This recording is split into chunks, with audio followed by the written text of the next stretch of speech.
कल हम लोगों ने पढ़ा था ओजोन डिप्लेशन के बारे में, और आज इन्वायरमेंट का नया चैप्टर स्टार्ट करने वाले हैं हम लोग, ग्लोबल वार्मिंग। ग्लोबल वार्मिंग को हम लोग स्टार्ट करेंगे कि आखिर ये क्या है, ग्लोबल वार्मिंग क्या है, और फिर दूसरा पढ़ेंगे कि आखिर ये क्यों हुआ, इसमें जिम्मेदार गैसें कौन सी हैं, यानी जिम्मेदार गैस कौन सी है ग्लोबल वार्मिंग में, जिम्मेदार गैस कौन सी है, फिर इससे होने वाली हानियां क्या है, हानि, फिर आगे हम लोग पढ़ेंगे कि इसमें कौन कौन सी संस्थाएं या संसार में या इस पूरे वर्ल्ड में कौन कौन से कदम उठाए गए हैं इस ग्लोबल वार्मिंग से बचने के लिए। तो कदम कुछ इस डायमेंशन में आज हम लोग ग्लोबल वार्मिंग को खत्म करेंगे। और याद रखना कि एक अच्छा 10 के लिए बहुत ही इंपॉर्टेंट टॉपिक है, क्लास 10th के लिए और क्लास 12th के लिए जो भी लोग पढ़ रहे हैं, क्लास 12th में भी बहुत इंपॉर्टेंट टॉपिक है ये। और ये एक ऐसा विषय है जो कि अभी पूर्ण रूप से किसी किताबों में भी इसके बारे में डिटेल जानकारी नहीं प्राप्त होती है, क्योंकि अभी हाल ही में नया नया विषय ही उत्पन्न हुआ है।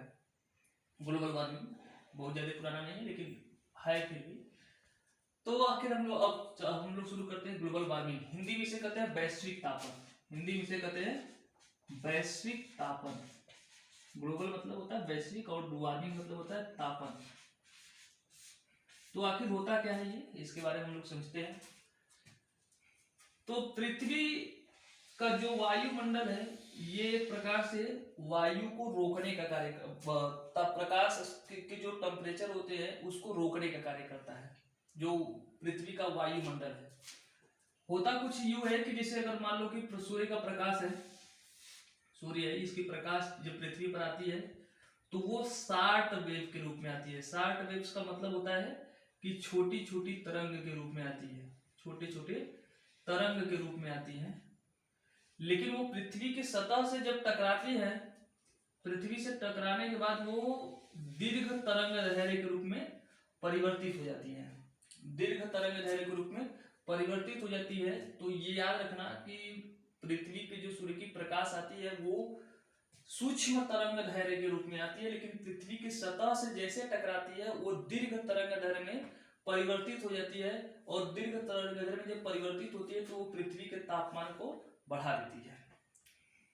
और इसी घटना को हम लोग कहते हैं ग्लोबल वार्मिंग। जब पृथ्वी का तापमान सामान्य से, जब पृथ्वी का तापमान सामान्य स्तर से बढ़ जाता है, उस घटना को हम लोग कहते हैं वैश्विक तापन।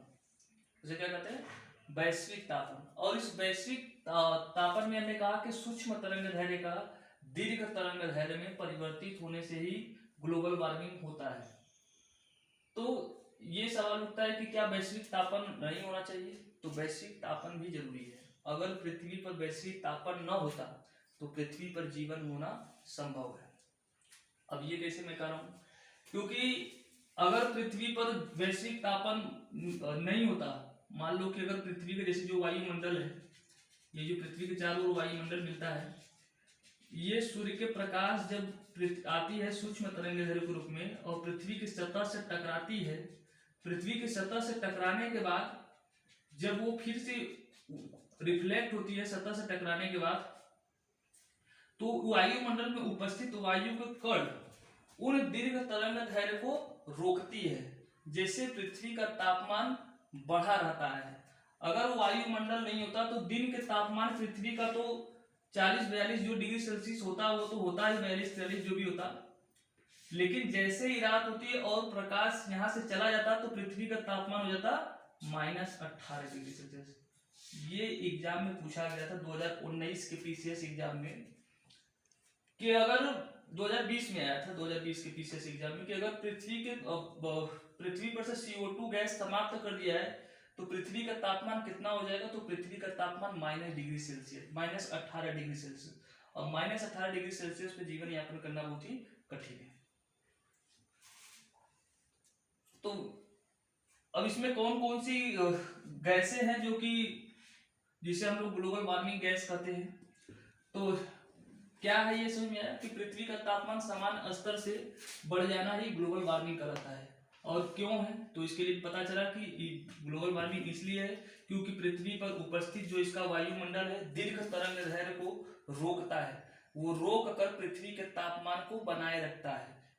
और इसमें तो पता चला कि वायु से होता है ऐसी घटनाएं, और पृथ्वी का तापमान सामान्य रूप से बना रहता है। अब इससे हानि क्या है भाई, तो इससे हानि क्या हुआ है, तो ये फायदेमंद है। इससे हानि क्या होगी, पहले कुछ ऐसा होता था, यानी औद्योगिकरण से पूर्व। औद्योगिकरण का मतलब जैसे जब यूरोप में उद्योग धंधों का विकास नहीं हुआ था, जब औद्योगिकरण यूरोप में हुआ, उससे पहले वायुमंडल में जो CO2 की जो मात्रा थी वो 0.02% हुआ करती थी।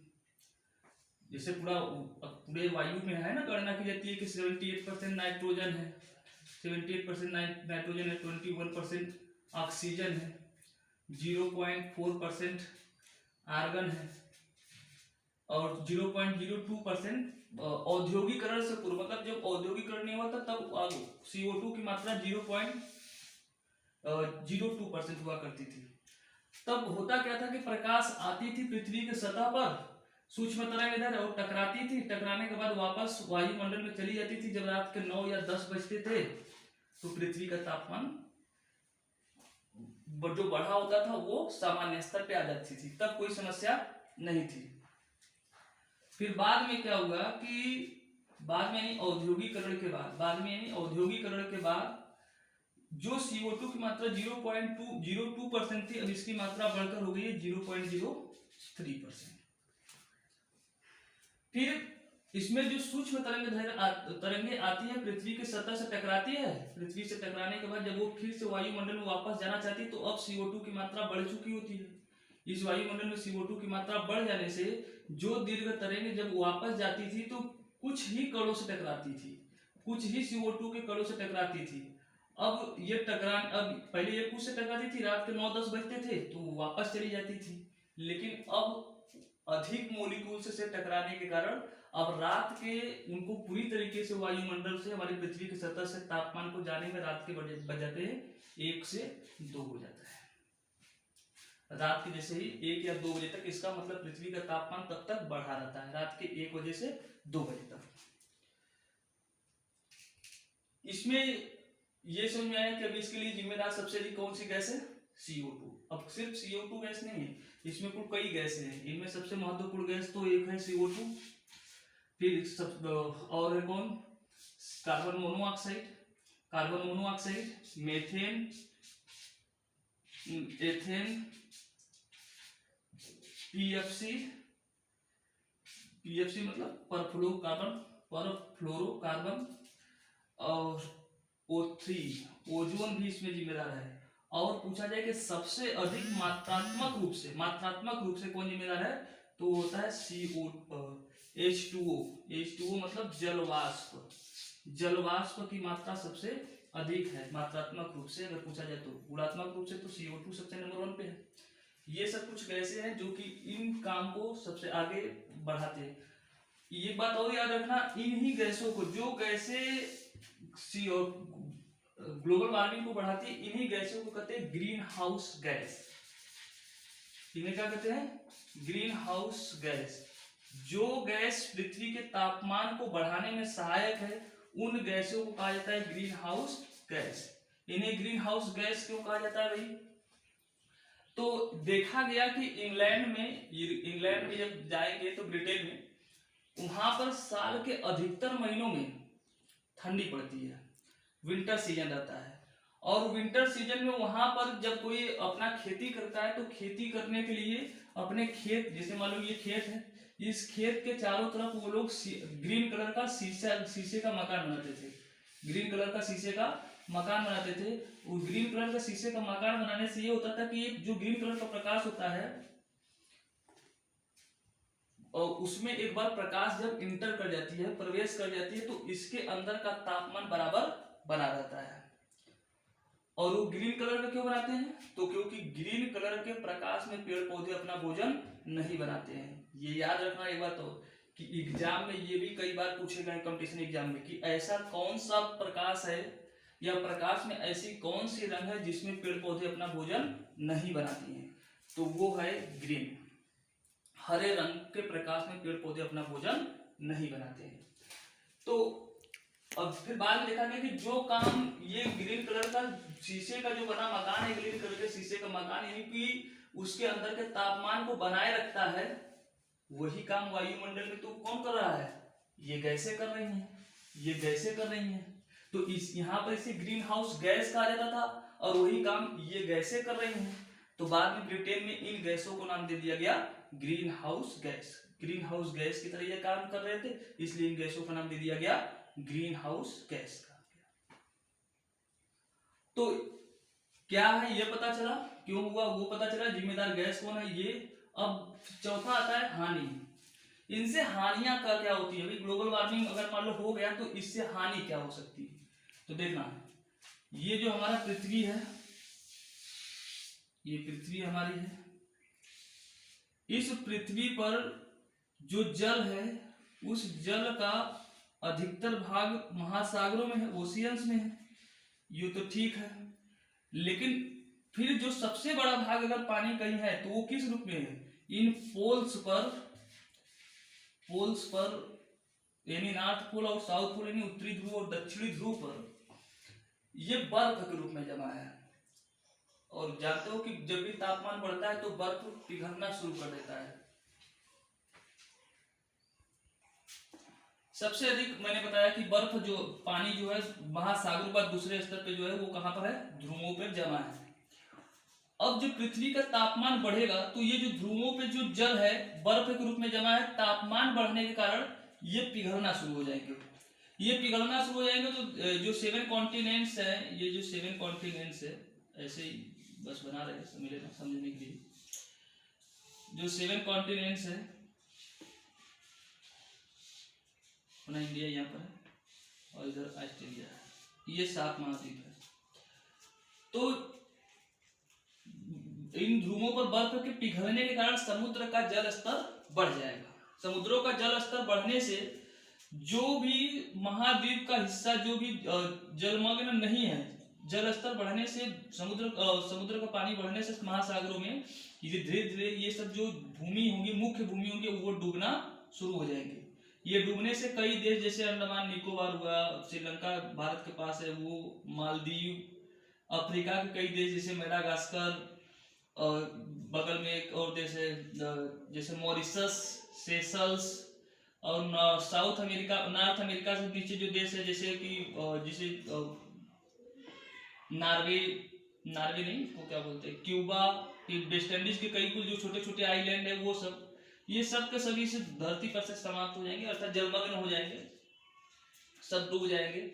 तो बड़ी समस्या। और दूसरी चीज की जैसे जो नदियां हैं, जो नदियां अभी तक जो बह रही हैं, हिमालय से निकलने वाली नदियां, जो भारत के जो उत्तरी भाग में जो हिमालय पे जिसे हिमाद्री पर्वत कहा जाता है, हिमालय पर, वहां ग्लोबल वार्मिंग होने के कारण उन ग्लेशियर जो होंगे हिमालय के वो भी पिघलेंगे, और ग्लेशियर पिघलने से नदियों में बाढ़ आ जाएंगी।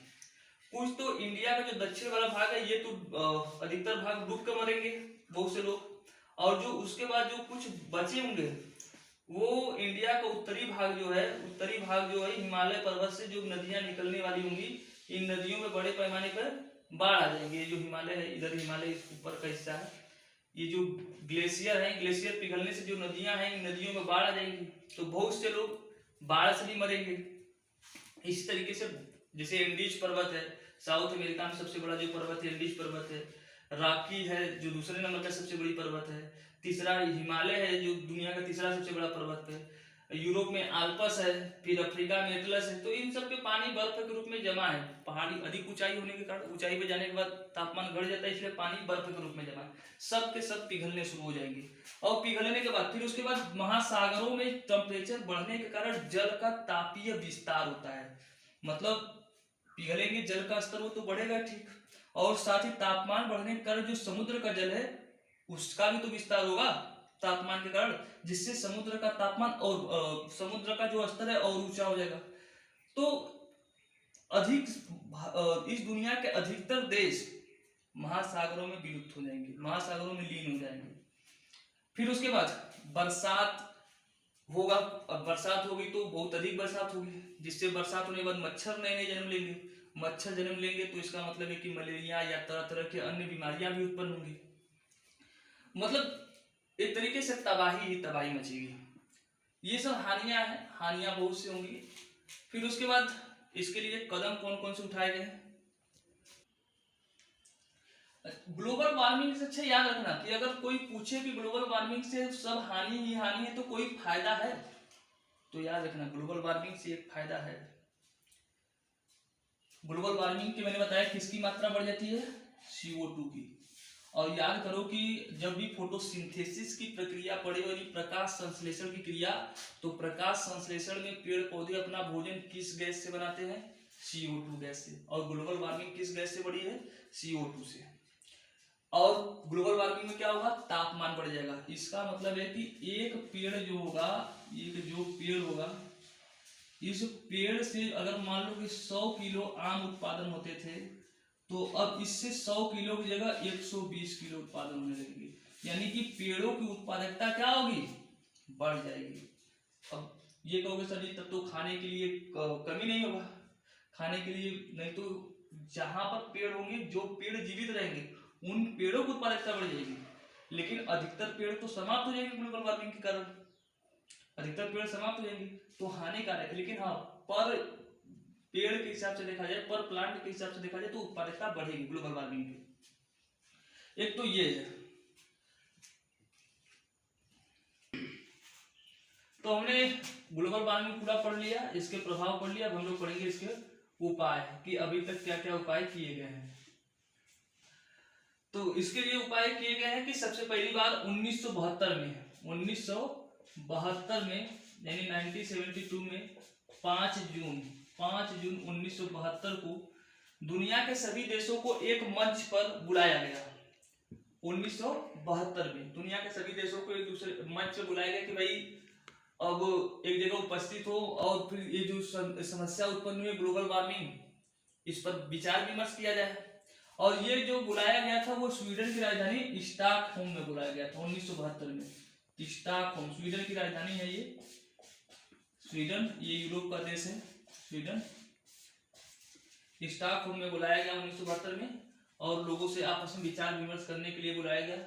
और उस वक्त अमेरिका के राष्ट्रपति थे जॉन निक्सन साहब, निक्सन, जो कि अमेरिका के पहली राष्ट्रपति थे जिन्होंने पर्यावरण पर लोगों को एक दूसरे के साथ बुलाने के लिए प्रयास किया था, निक्सन साहब ने।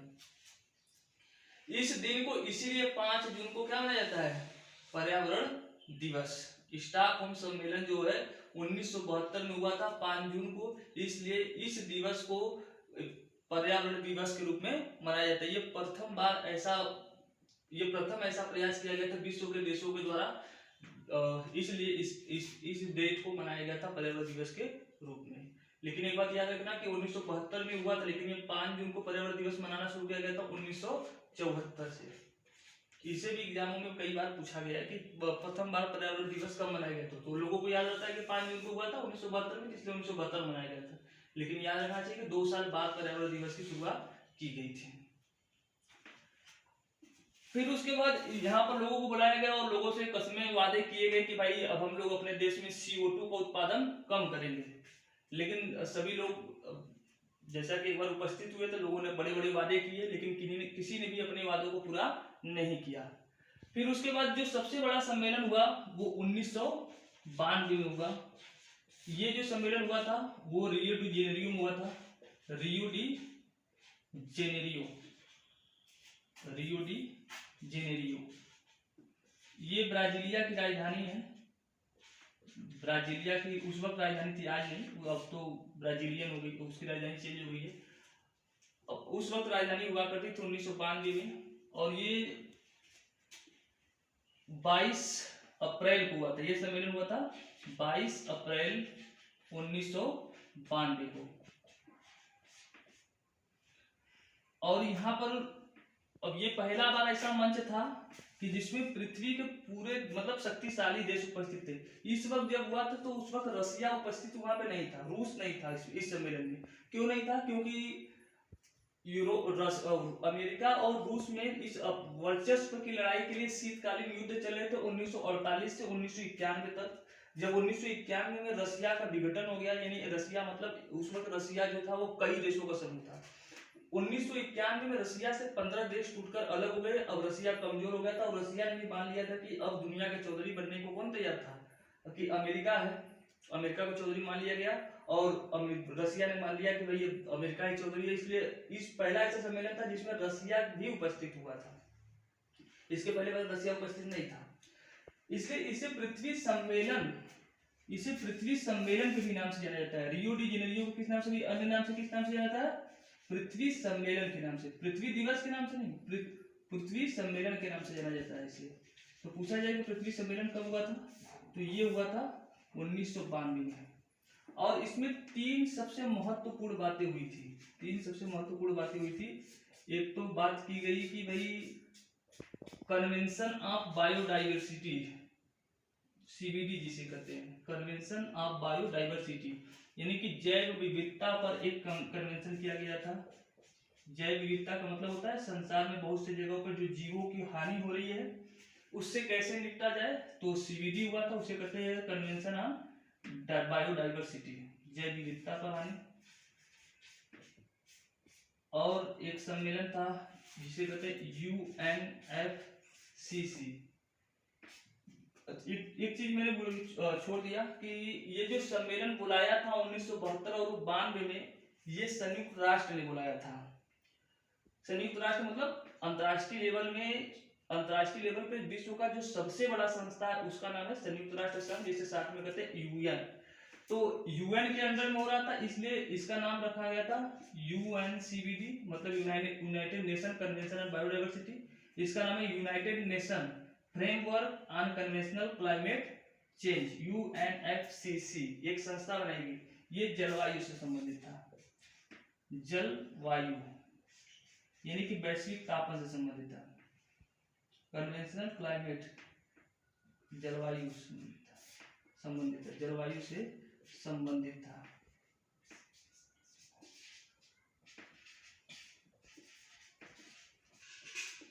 और एक तीसरा था United nation convention on desertification, UNC, United nation convention on desertification, यानी कि मरुस्थलीकरण को रोकने के लिए, संसार में जो मरुस्थलीकरण बढ़ रहा है इसको रोकने के लिए 3 सम्मेलन किए गए थे।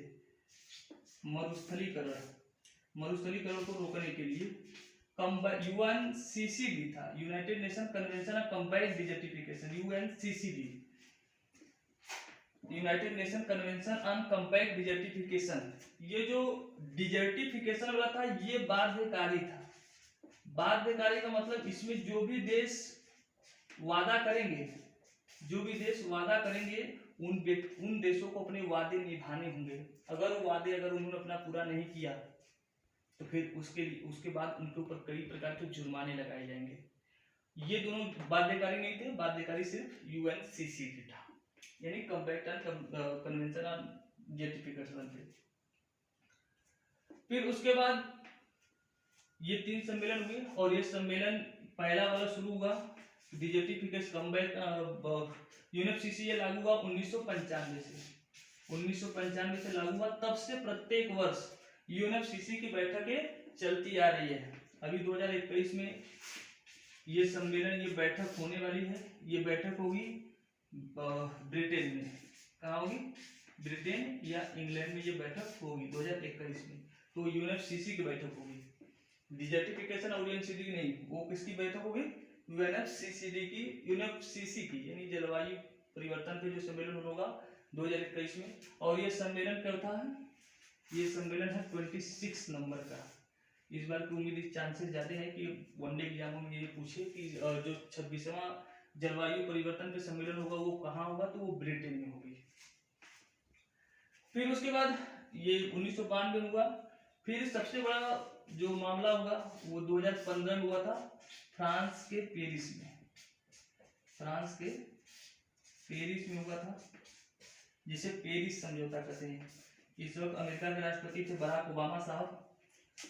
फ्रांस के पेरिस में हुआ था, इसे पेरिस समझौता कहा जाता है। और इस पेरिस समझौता ये जो था 21 नंबर का सम्मेलन था। ये बहुत बार एग्जाम में पूछा गया है कि फ्रांस सम्मेलन, पेरिस सम्मेलन कब हुआ था, तो पेरिस सम्मेलन 2015 में हुआ था। और ये 21 नंबर का जलवायु परिवर्तन का सम्मेलन था। इस सम्मेलन में जैसे कि अमेरिका के राष्ट्रपति का हमेशा से ये आदत रहा है कि जब उनका कार्यकाल खत्म होता है तो कुछ वादे करके ऐसे चले जाते हैं। और वादे इसलिए वो करते हैं क्योंकि जानते हैं कि हमें तो ये कार्य करना नहीं है और ये काम करेगा आने वाला राष्ट्रपति। तो 2015 में 2016 में डोनाल्ड ट्रंप साहब आए, तो डोनाल्ड ट्रंप साहब ने सोचा कि जिम्मेदारी बहुत बड़ी है, तो उन्होंने अपने इससे हाथ खींच लिए। अब जो नए राष्ट्रपति आए हैं, जो बाइडेन साहब, 2021 में जनवरी में इन्होंने वादा किया है कि नहीं हम पेरिस सम्मेलन को लागू करेंगे, क्योंकि इस पेरिस सम्मेलन में कहा गया है कि भाई CO2 का उत्पादन कम से कम करना है, यानी बहुत से देशों को रोक लगाया गया है। उसमें बहुत से प्रावधान है, लेकिन उसमें डिटेल में हम लोग नहीं जाएंगे। बस याद रखना कि 2021 में फिर से अमेरिका ने इससे बाहर निकल गए थे। डोनाल्ड ट्रंप साहब के समय में पेरिस समझौता खुद करा के खुद पहले बाहर निकल गए थे, अब फिर इसमें आए हैं। मतलब जब बाइडेन साहब आए तो 2021 से फिर इस जलवायु परिवर्तन के लिए फिर से अमेरिका इसमें आगे आने के लिए तत्पर है। बस इतनी ही बातें हैं। तो इन सब में जलवायु परिवर्तन के लिए बहुत से कदम उठाए गए। और बाकी अगर इसमें जो बातें ना समझ में आई हो तो फिर से कमेंट करना, उन बातों को फिर से समझा देंगे, क्योंकि मुझे लगता है कि अभी मैंने इसको ठीक से समझाया नहीं है, बहुत सी बातें इसमें नहीं समझ में आई होगी। तो मैं इसे एक बार और पढ़ाऊंगा, जब इन्वायरमेंट को सीरियल से पढ़ाने लगूंगा तब एक बार फिर से इसको ठीक से क्लियरिफाई करूंगा। मुझे लगता है कि मैंने ठीक से इसको क्लियर नहीं किया है, इसको क्लियर करेंगे, फिर से क्लियर करेंगे। बस इतना ही।